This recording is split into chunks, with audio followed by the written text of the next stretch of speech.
Bordeaux are the Champions Cup champions. A man-of-the-match performance from that man in the middle there.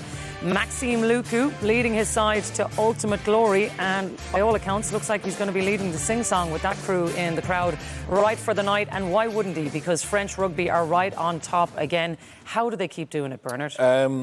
It's very inclusive. So just the number 6 there, Mamadou Diaby, I was looking after coaching for a little while in Grenoble. He saw the Rugby World Cup 2007 on TV from a very tough part of Paris. No rugby club near him. He was a kickboxer at 15. He said, I could play rugby, I'm physical. He went to Stade Francais, knocked on the door. They said, look for a trial. They said, we don't give trials to people who don't play. He went to Racing. They tested him, gave him a contract, and now 14 years later, having had numerous clubs, he's playing here. Like, if you've got all this talent, you have all these clubs, and yet they create opportunities for people who have a physical ability to stay in the game, and that's scary.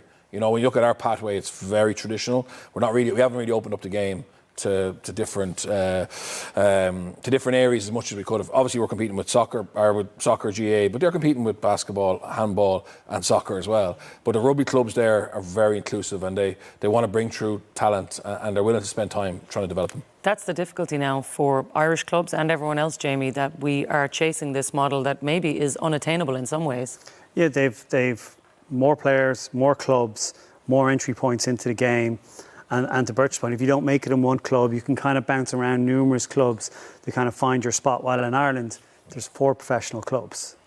That's it. If you don't really make it early on, you know, you can't really go to England or France anymore because they want to pick players eligible for the national side. So your options are limited, and the fall off probably happens a whole lot quicker while guys can try and make a career.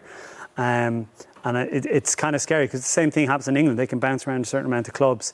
And that's why, I would be slightly concerned given the age profile of a lot of these teams that are at the top level coming through. And you're seeing the knock-on effect in terms of England going well, France going particularly well, and potentially going to be dangerous sides going forward. Yeah. We have to give credit to Bordeaux Begley. The two clubs joined together in 2006. The vision that they had and where they went in terms of getting the young players in, their coaching staff, and what they've done over the last number of years to see them sit at the top of Europe now. That was people with a vision and following through on a vision, and credit to them. It's absolutely outstanding for them today. Well, last word then, as we round that off, on where Ireland sit now in all of that, Bernard, because Leinster are obviously sitting there tonight, not part of this picture, and another year to think about how they get back there. And not just Leinster. Look, I think it's imperative for Irish rugby that we don't just become reliant on Leinster. Yeah. We've given them a lot of backing. They've got to try and fix the issues there. But it's great to see the likes of Angus Bell going to Ulster. You know, Clayton McMillan's coming into Munster. If you watch him this morning, the Chiefs are playing unbelievable rugby. So we've seen to try and boost the other 3. So we've 4 teams going into Europe every year with a fighting chance. And at the moment, we've all our eggs in one basket, I think.